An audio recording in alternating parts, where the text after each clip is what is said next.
usually like to give people around 3 to 4 minutes to log on. Yeah. Everybody's jumping from one Zoom call to the next. Exactly. That is the life of virtual work. Yeah. Scheduling back-to-back meetings, usually how it goes. I've had to get to the point where the first thing I put on my calendar is in person, if it's in person, because if not, I'll assume that it's online, and then I'll be sitting here like waiting to join a call, and I'll be like, uh-oh, I Right. was to meet them somewhere. It's that panic that goes in that's like, where's the link to this meeting? And then you realize. Why is there no link?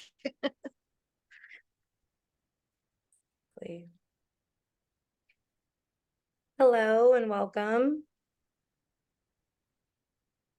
We're giving people a couple of minutes to log on. If you are here with us in the first couple of minutes, the icebreaker for today is just tell us about your favorite summer memory. So summer, unfortunately, is winding to a close quickly.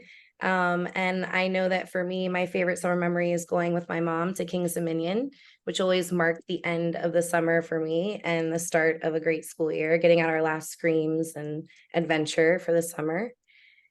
So if you have a favorite summer memory, whether from this summer or from any summers past, you want to put that in the chat, that would be great to get us to know a little bit more about you. You do know that here in Arizona, the summer is not winding down. That is actually very true. I forget I'm East Coast, so I have the luxury of waiting for fall around the corner. Yeah. Today I even opened my windows this morning. It was like in the 70s. So Nice. yeah, we're feeling some cooler weather on the East Coast right now, at least for me in Maryland. Hello and welcome to a couple of our people just joining. We're going to give a couple of minutes for everyone to come on to our session. If you're here with us right now, thank you so much for joining us. In our chat today, we are starting with an icebreaker about tell us your favorite summer memory. So it can be from this summer or any summers past, something that you like to do with your family, your friends, or maybe just yourself. Or if you'd like to come off mute and share with us yourself, that's also great. Happy hours and a fun wedding weekend. Yes, it is. It's gearing up on wedding season for sure. So weddings are a great time to spend with family, friends.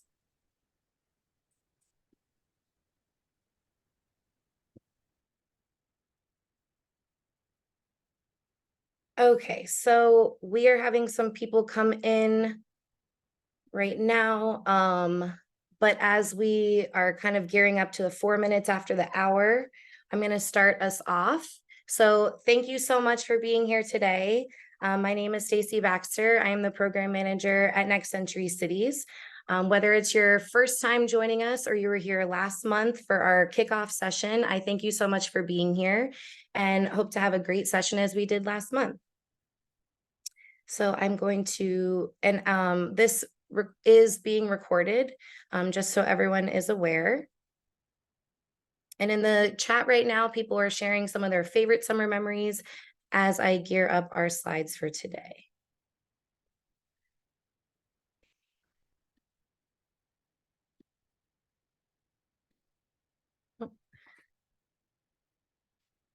Okay, here we go.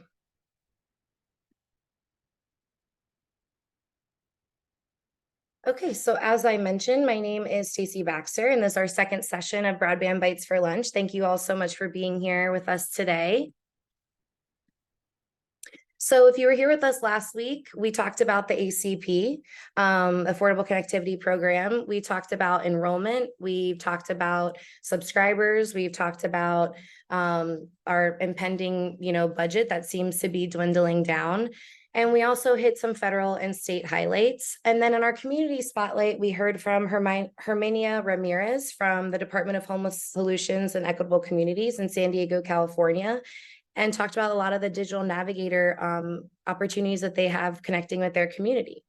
So if you were not here with us last month, these recordings are available. If you want to send me an email and reach out to me on your own time, I'm happy to send you the slide deck from that session. But today, on today's menu, we're going to be talking about back to school. As we mentioned a little bit, we are gearing towards the end of summer, if not in some areas with weather, definitely in terms of school starting.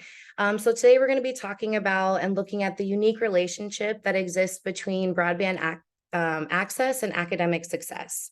So we're going to hit a little bit of federal and state highlights, and then we're going to end with our community highlight with Ilana Lowery, the Director of Common Sense Media from Arizona, who was nice enough to join us today.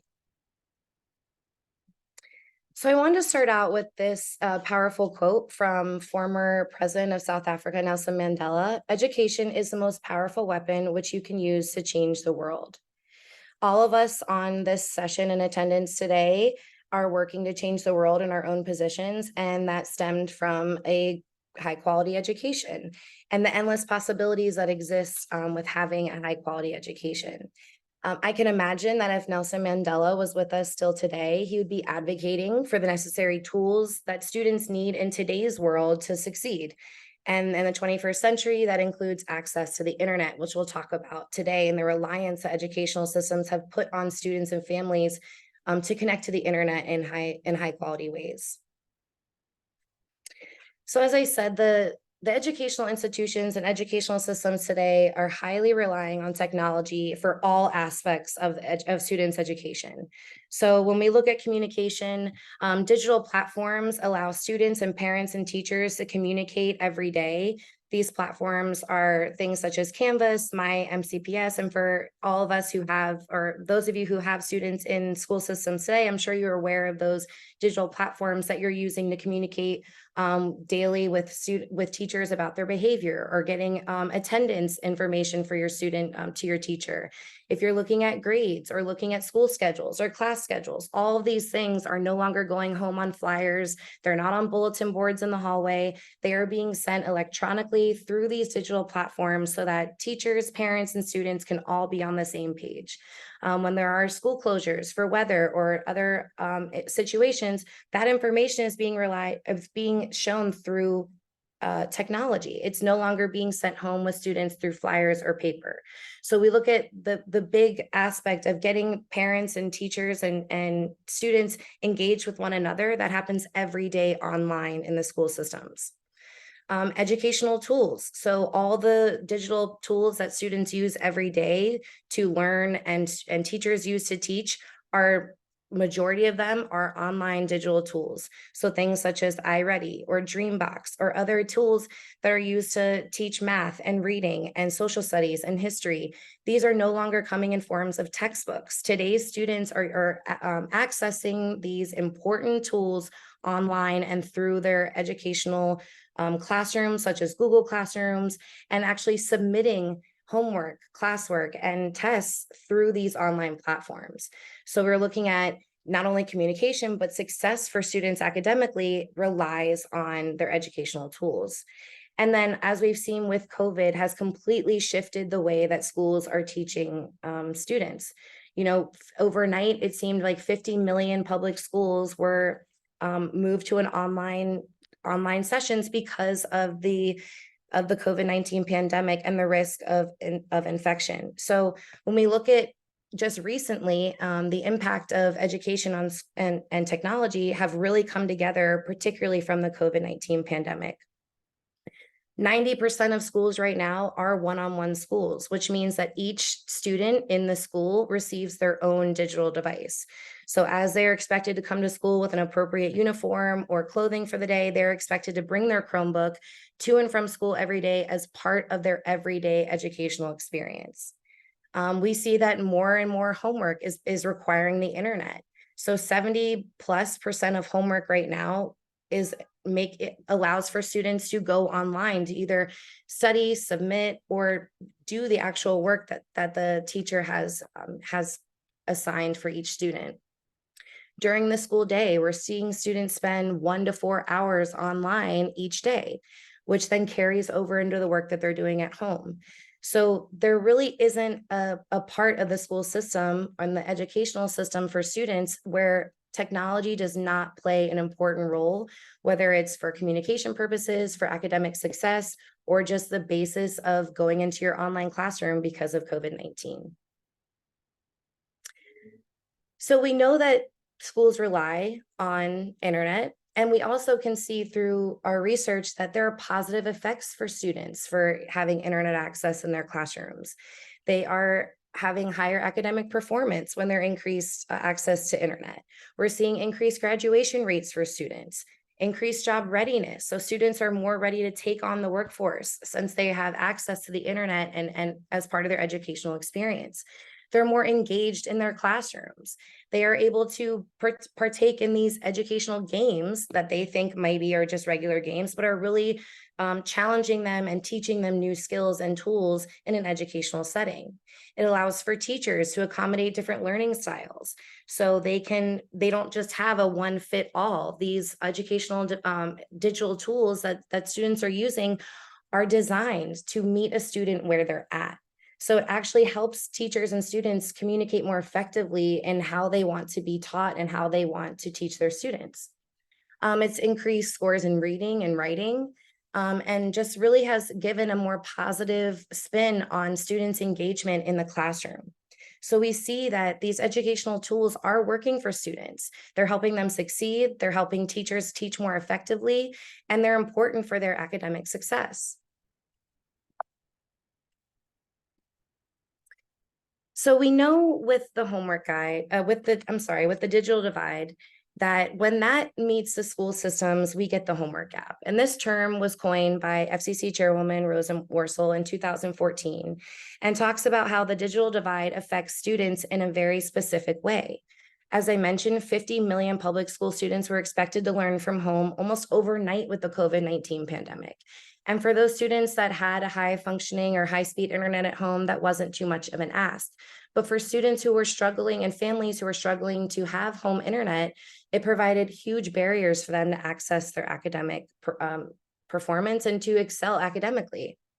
So we saw 30% or almost 15 million students lack sufficient internet or a sufficient device in order to complete their school assignments.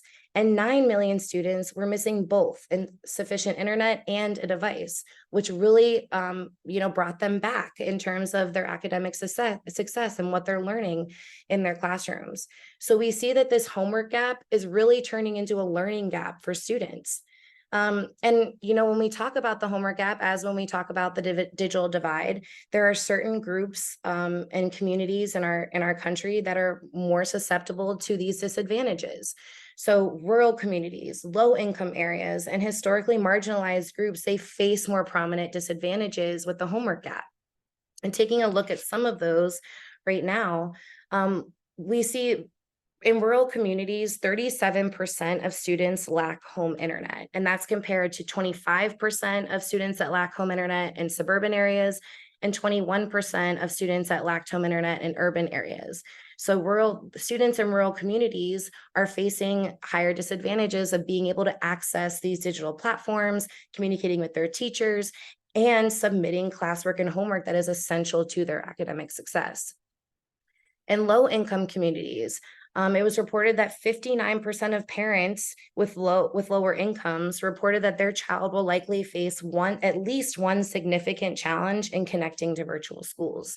So when you're looking at the burden this also places on parents to get their child connected so that they can continue on their education and not lose out and be a part of that learning gap, low-income communities are seeing a higher hit of that.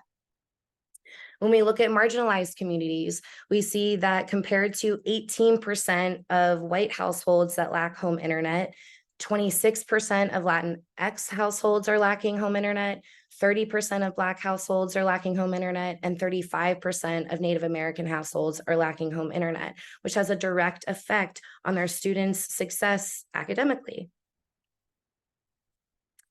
So we know that students are experiencing greater barriers for academic success in the 21st century. And so when we're looking at ways that we can try to bridge this divide, this information comes from Camille Cole, who is a digital teaching and learning specialist in Canyon School District in Utah. And she presented at the International Society for Technology and Education conference in June of 2023. And she hit 4 major components that are important for us to bridge this digital divide. Or the homework gap, as we just discussed. So the first is motivation and positive attitude. So we need to decrease resistance from educators, parents, and students. So when people are getting barriers to their technology or to home internet, we're seeing maybe that they're not as pulled into believing all the positive outcomes that come from this important connection. We also want to increase strategies to provide access. So if teachers have a buy-in, if parents have a buy-in, if students have a buy-in, they're more likely to be creative and talk to their school administrators or their PTOs on how we can bring affordable home internet to them and their neighbors.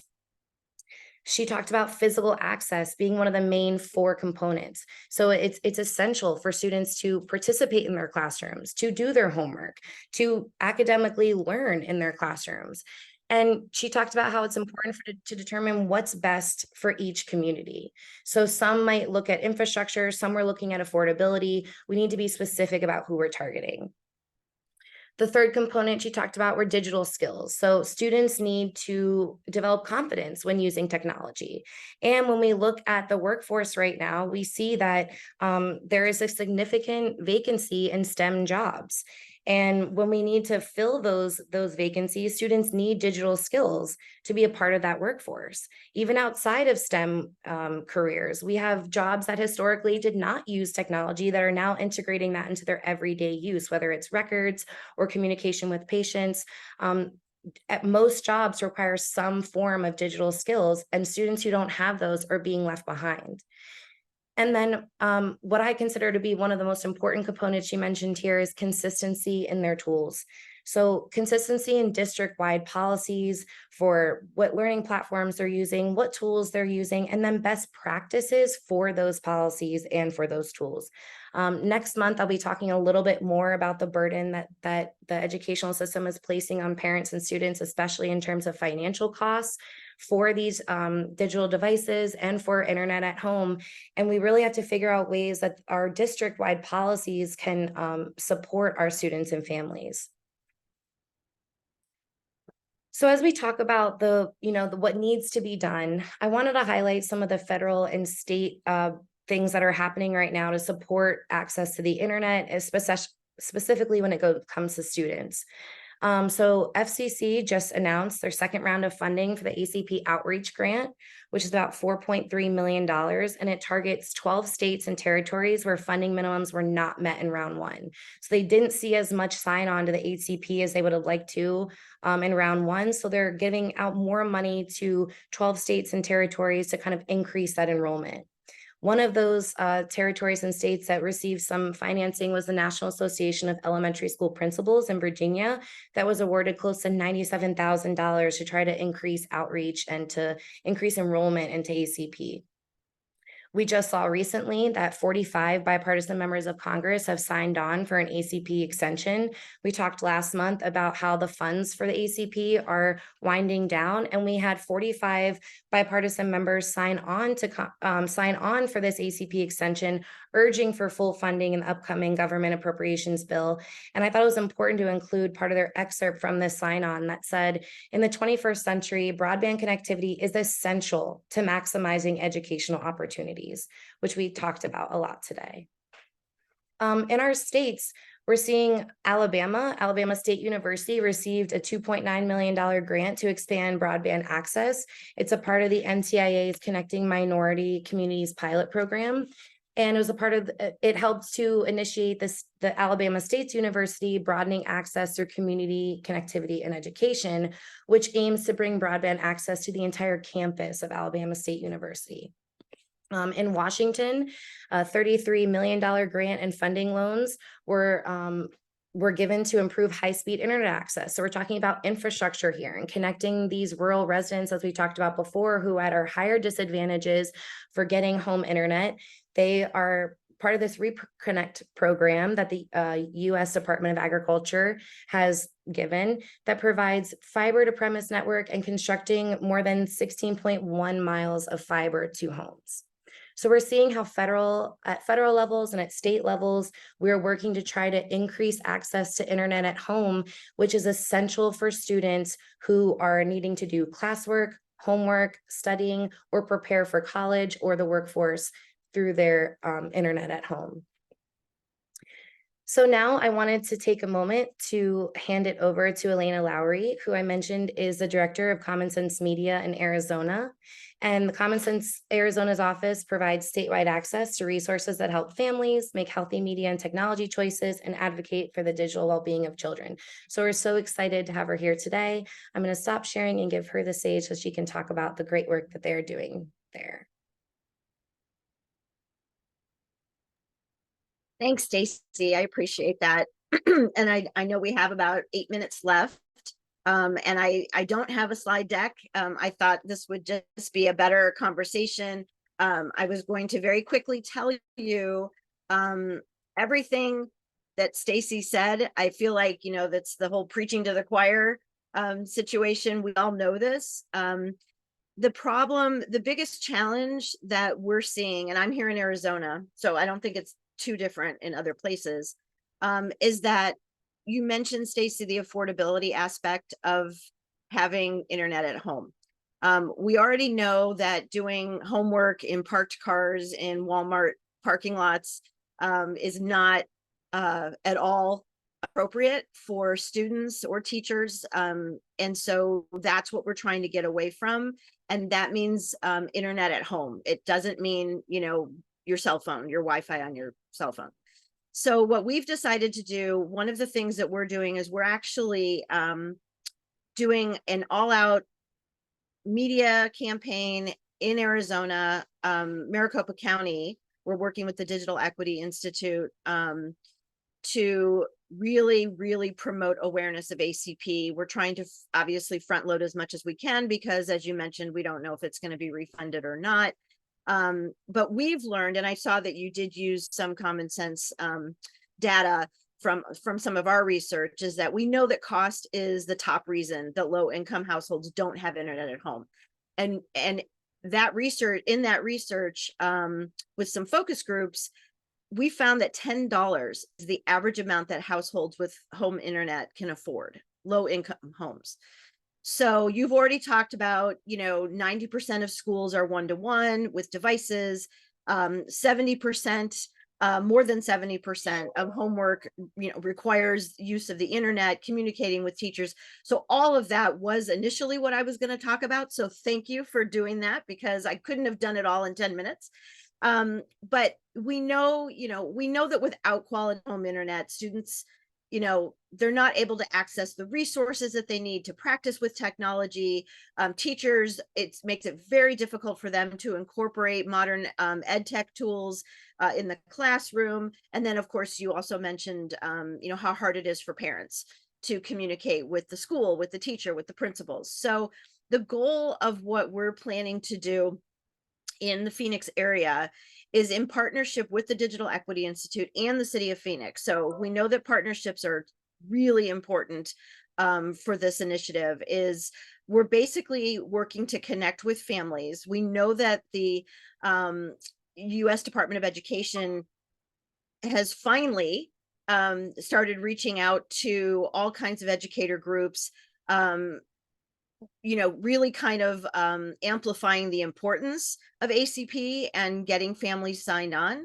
Not sure why it's taken this long for that to happen, but the Department of Education is now starting to look to all of the national education organizations to really start pushing ACP. So the timing for us on that is good, because our goals with this program is to connect with districts in the Phoenix metro area, as well as some of the areas which we don't really call them suburbs, but in some of the other communities, low income communities in and around Maricopa County, we have 3 goals. One is to share information about ACP. The other is to support families' enrollment in ACP. And by support, I don't mean just handing them a flyer. I mean actual navigator support, and I'll talk about that in just a second. And then also to take it one step further, because really our wheelhouse and our bailiwick at Common Sense is to provide tips and resources to reinforce that healthy media use at home. And so we're asking our partners to do 3 things. We are looking for invitations to host ACP information tables at back to school events, parent teacher conferences, any other kind of, resource fairs, anything that they think would benefit their families. We're asking them to share information about the ACP with their families via student or parent portals, you mentioned, newsletters on their texting platforms. And then we're also asking for an opportunity to host volunteers that we're coordinating to assist families in signing up for the ACP. One of the ways we're doing that, because, we know that a lot of parents, families, it's hard for them to go in person to some of these events and to just show up at school in the middle of the day. They're working 2 jobs, they're dealing with 5 kids. There's lots of reasons why it's difficult to make that in-person connection. So we partnered with the Digital Equity Institute here in Arizona, which works with Arizona State University, and they have created, through our pilot program that we did around this last year, they've created a hotline, a navigator hotline, digital navigator hotline, where folks can call in. They get one-on-one assistance in signing up, not just for ACP, but if they need assistance with any other federal benefits, there's other teams within the call center that people can be directed to. Mostly the promotion of ACP through the schools, through our marketing campaign, which will include things like banners hanging up on the playground fence at the school, billboards in and around the specific school districts that we're targeting. Social media, obviously digital, people can still see Facebook on their phones, and this could be a way to reach them. So we're doing very targeted advertising in a more creative, sort of less traditional. We're not doing TV, which we did for our pilot. We're not doing radio, which we did for our pilot. We're doing more targeted, creative ways. For example, light rail, light rail shelter, bus shelters and light rail shelters in these communities, posters in the schools. We're just really, really enforcing this idea that schools need to be on board. It needs to be top down. So yes, here in Arizona, schools are very autonomous, and it doesn't necessarily have to go up the flagpole to the superintendent's office. But if you have a superintendent that really is on board with this, it becomes a top-down initiative, and then everybody jumps on, on board. So we are working with administrators, we are working with tech leads in schools, we are working with parent coordinators of parent programs, we are working with after-school program coordinators. Right now we're working on a way at some of our schools to have a navigator and then also have a volunteer available to share information about ACP and actually sign people up when parents come to the after school programs to pick up their kids. So the number one thing that I can tell you is that you have to meet parents where they're at. You cannot just put a flyer out there. You can't just assume that the principals are going to get the information to the parents. You have to find ways to reach them directly. So laundromats, grocery stores, things where you can have somebody sitting outside or inside, in my case, because it's Arizona, and then help parents or help families sign up for, for the benefit. And we're just really focused on the idea that the money's going to run out. We need to get it in people's hands right now, because even 6 months, even saving $30 a month for 6 months, $180 is huge for families that can't afford groceries or can't, it just is. So those are the things that we're doing. I know I talked really fast, but it's recorded, I think, so anybody can go back and re-listen to it. But I'm available if anybody wants to talk to me about the program and how we're doing the initiative. I can drop my email in chat, and then Stacy knows how to reach me. So how's that? Anybody have questions? That was perfect, Ilana. Thank you so much. And it sounds like you all are being so creative in how you are addressing students and meeting parents where they're at. So thank you so much for sharing that, and for all the great work that Common Sense is doing across the nation, but especially in Arizona. So thank you. Thanks. And yes, this is being recorded. So those of you who want to access the recording, I'll be sending out an email as I did last month.